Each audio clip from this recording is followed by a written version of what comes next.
Okay.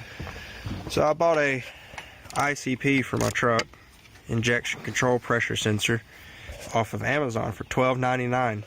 Don't do it.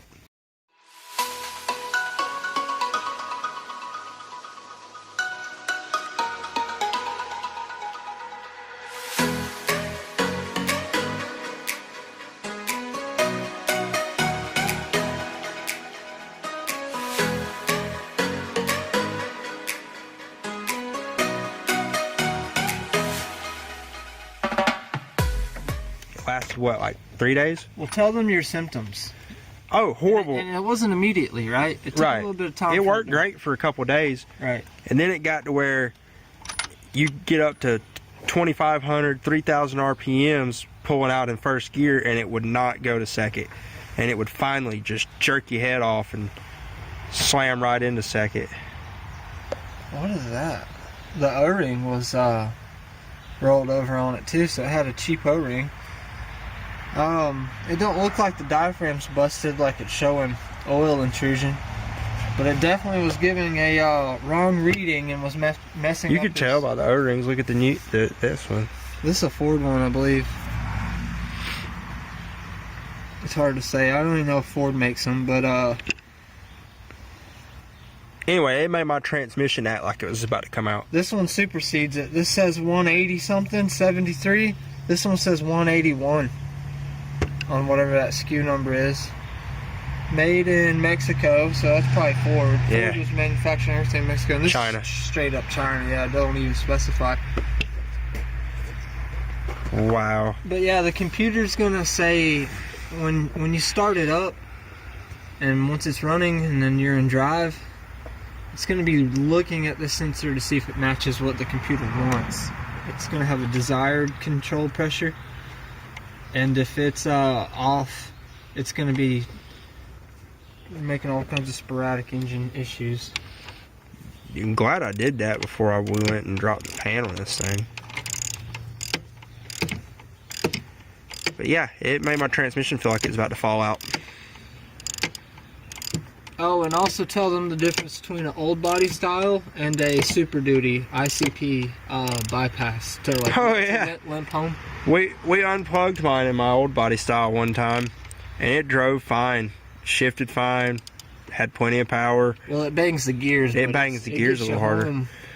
And this one, you unplug the ICP to get home, you can drive it fine, 60 miles an hour all day, but you lose a lot of power. I lost a lot of power. At least it felt like to me I lost a lot of power. Even my kickdowns weren't the same. Like it was kicking down too early. Didn't know when to kick down. Alright, so Josh is in the meantime replacing his external injector glow plug harnesses on his Super Duty. They where are they at? Right here. That's the good side right there. Yeah, this side. Believe it or not, that's the good side. Right. How this thing ran. Now show them the bad side. Alright, folks. I'm about to pick up the harness and show them what you showed me. Woo! Look at that shit. That right there looks like fried bacon and freaking peanut oil on a damn skillet on a Saturday night, boy. That's some damn shit right there, boy. He's got the fuel filter socket mod. But he's pulling his intakes and maybe even some charge pipes out the way just to grant some access in there to do a splice job on that harness. Looks like it was, let me see that other side for the camera. Looks like once upon a time someone dusted your motor, but it's don't come off. That shit's abrasive. It's like sandpaper, they say. It will I might be able to get good access like that. I might have to pull this pipe. That ain't no big deal, is it? No, it's a little tricky to wiggle in and out, but no. Pull it, loosen it, pull it to the side. It might move a couple inches, but not a whole lot. That's the actual hot pipe, I think. Wet. Where's it wet at? Oh yeah, your crankcase ventilation enters right there. Let me get a clip of that. Woo, boy! Yeah, a lot of people do the crankcase ventilation mod right there. See the box on the valve cover? Yeah. Underneath that, they yeah, there's 2 O-rings on there that usually aren't that good. A lot of people vent that crankcase to atmosphere. I'm not one for it. I'd rather there be vacuum in my case. Very big gut feeling that when we do these harnesses, and that check engine light cuts off, this thing's gonna run better. It has to. Well, that's the thing. There's 2 of them that aren't even connected. They're in 2 pieces. I don't even know how it's running. That's the thing. 2 things that I can think of off the top of my head. A diesel with a down injector is hard to detect without a computer. Sometimes you won't even know it's missing. And then secondly, AC power for the injectors. It could have one little strand of copper, and that might be enough current AC flowing in there to energize the coil and the field winding in the injector. I don't know. We'll fix it and see the difference. How, where's your new one at? The colors. Me and Josh never done this before. We're guessing the 4 grays are glow plugs. I'm this close to going ahead and pulling this damn pipe. There's 5 on the inside? That's weird. I have no idea how this shit's wired. I've never paid it any attention. You know, since the plug goes in this way, I'm just going to face the other plug the same way. Just go in order. I'm getting tired of working on all these bigger trucks, so I got my AC Delco cherry picker, and I'm converting it to a topside creeper temporarily with ratchet straps and the good grace of God. Stay tuned. Here's the aftermath. Like 6 ratchet straps later that are way too long, and a C-clamp.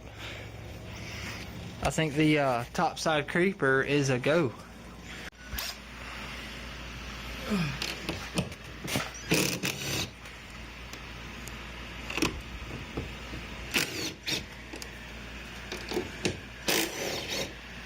If I had to name the handiest tool of all time,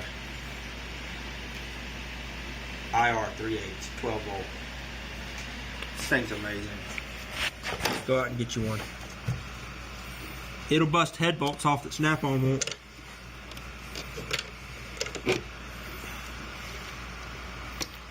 Should just be able to unplug it and pull the hose right off. Might need some pliers. Yeah.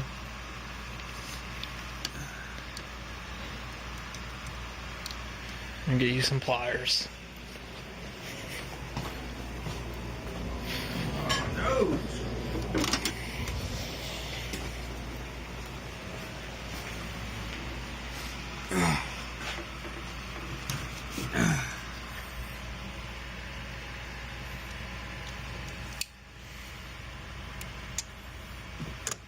Let's cross the battery cables with that, you want to?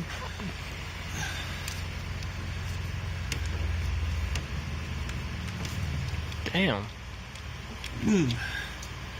Let's get this unplugged. I slid it back. I think once you slide it back, you got to push on it right there. Right, yeah, right above the red. Yep.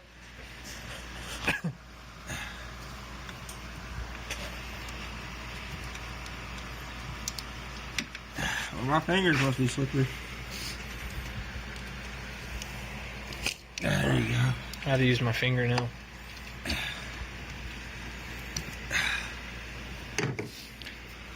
Now you should be able to slide the smooth pipe out. Yep.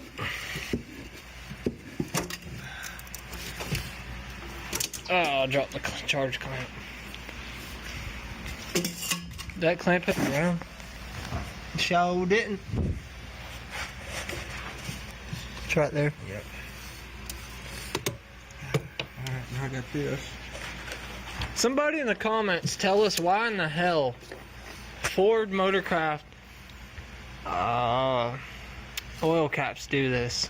Mine's not nearly this bad, but It's getting there. every 7.3 I've owned, the top of it is eroded like that. All that Turbo pedestal so close.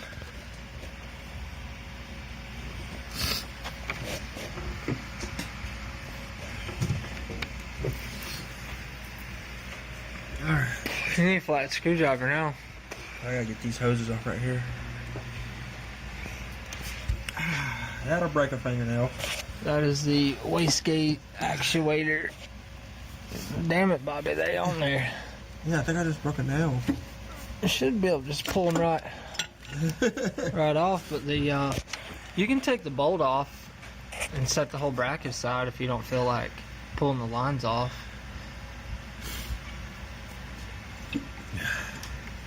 What that? 8mm. Try 10 first. It's an 8. Yeah, it's definitely an 8.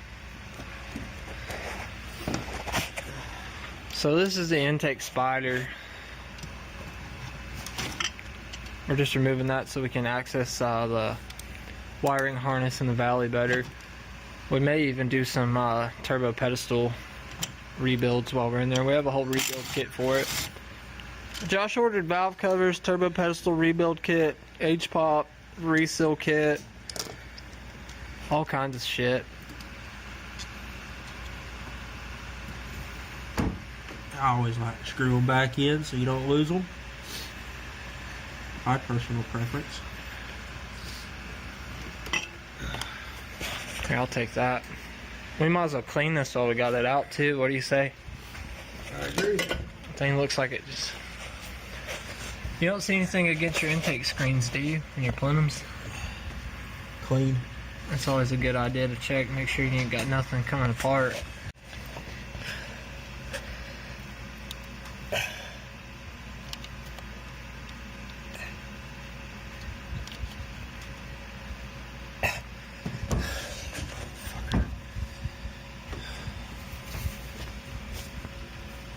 I have no idea how that clip's designed. The other one? I just mashed this. Let me see it. Lift it up some. It's got two loops. Yeah. Yeah, and left, right, left it. It should come out like that. Yeah. This one's just a fighter.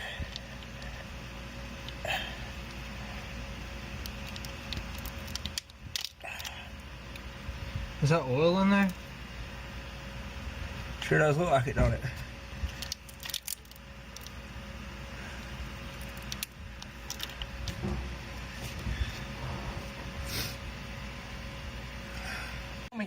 Boom! Peeling- They never touching. Peeling it back. Them two are melted together? Yeah. Like that. That's crazy. Now, didn't this vehicle come with a pre-vehicle inspection report printout from another shop? And I have it in the And it didn't say anything at all about injector harnesses, did it? It was just throwing soft injector codes. Said it was throwing soft injector codes, passed a buzz test or some shit like that. Really? If you own a shop and you're gonna be even, don't even own a shop and mention the word injector if you haven't checked the harnesses. All right, Josh, what are we doing right now? Freeing these wires up. Trying to peel this E-tape away gently.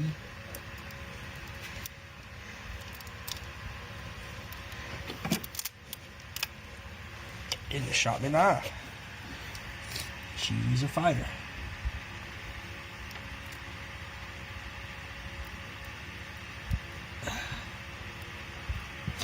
I got an idea, hold up.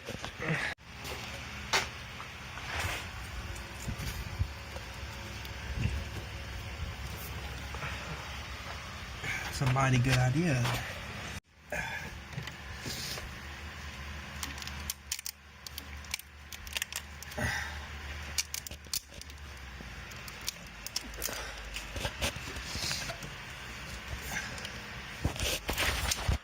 So a important mention.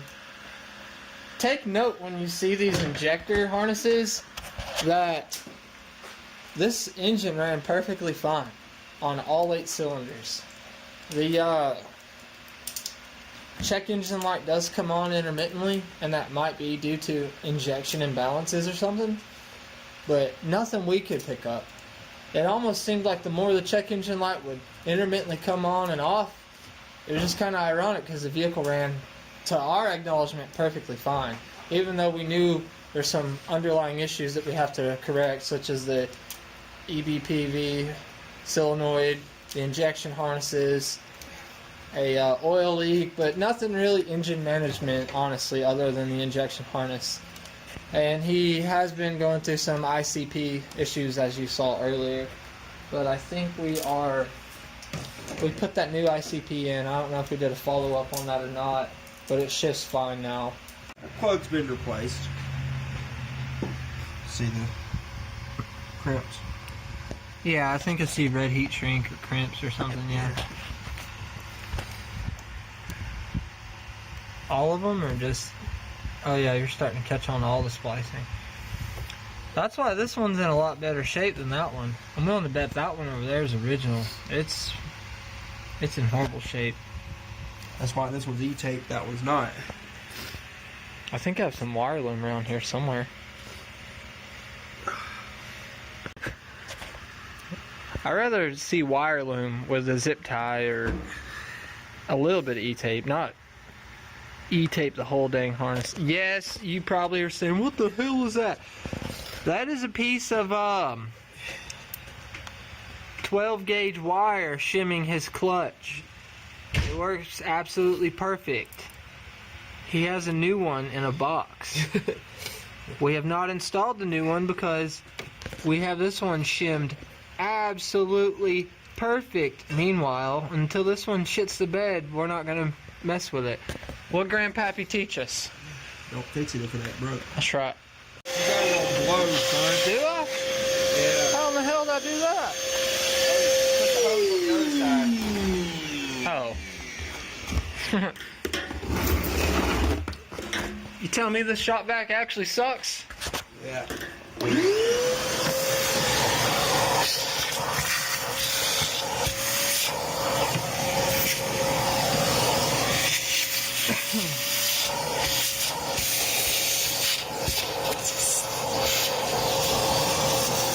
Suck that oil up? Oh yeah.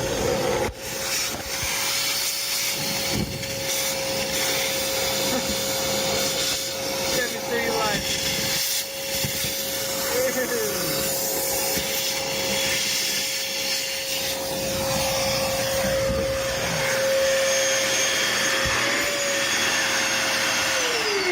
Alright, so we are going to wash up and go get some heat shrink and some engine degreaser.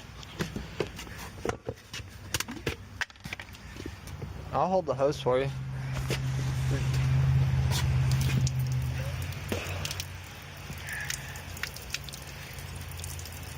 The Gojo's weird. It is weird. It works though. It's almost as weird as your beard. Your beard's weird. I ain't heard that sound in a while, have you? This shit does work. Dude, it's magical. That, and I didn't let it sit on my hands for 3 hours. Fucking chemistry. All that shit is gasoline. Gojo! Gasoline with down scenting to it. Pretty much. As soon as he's done peeling all that back, when we start splicing it, I'll start recording again. Right here, doing some heat shrinkage. I'm gonna try to. With a blowtorch. You look way more comfortable than I was. Yeah, I'm not, it's not bad. The only thing that is slightly uncomfortable about me right now is the angle at which my head is aiming down. 3 of them done, working on the 4th one. Let that cool down. Slide the heat shrink over it.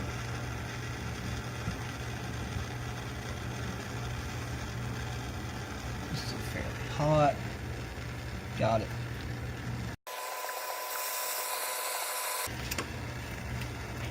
Alright, this is the last injection wire for this side.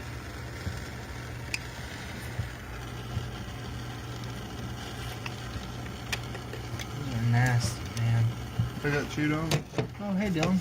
What's up? No, they didn't get chewed on. They burnt up from heat and resistance over the years.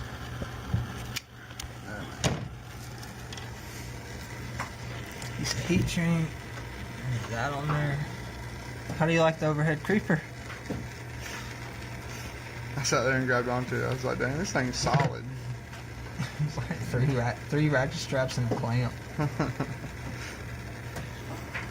It'll work out pretty good on my 4-wheel drive, I think. It's a little high for Josh's, but it's better than leaning over the damn. For real. I hate doing it, dude. Such a far stretch, too. Yep. The thing makes it easy. Oh, that's a little thin. I'm gonna cut that back.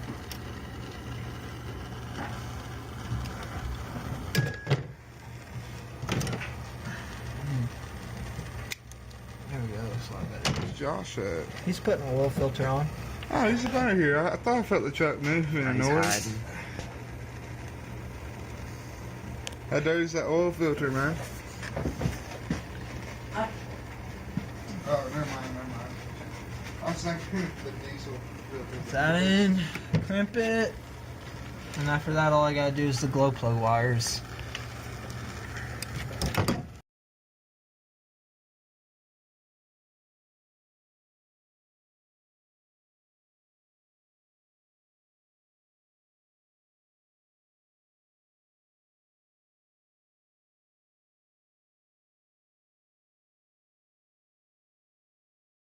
Alright, so we got that shit fucking heat shrinked.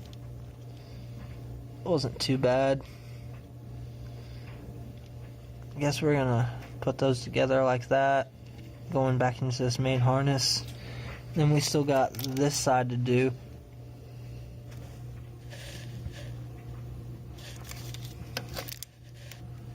Where's that plug at that we removed?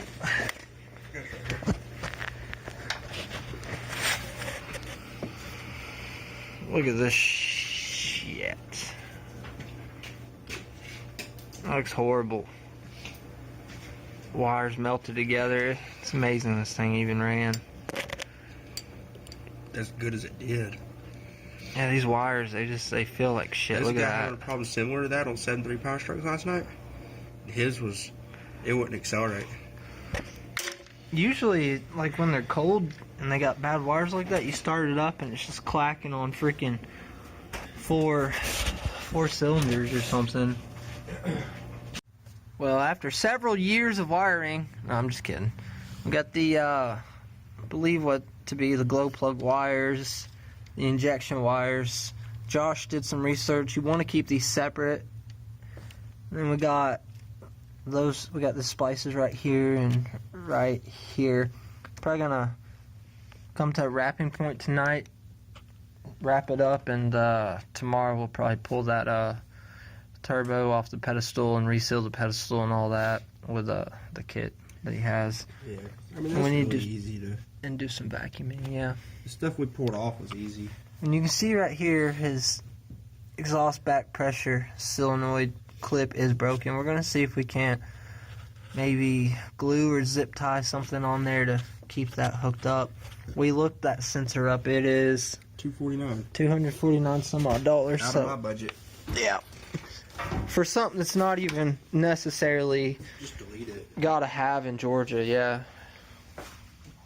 our coldest month in winter we just had was like what 20 something, 18, 15 degrees. You can start 7.3 fine without that.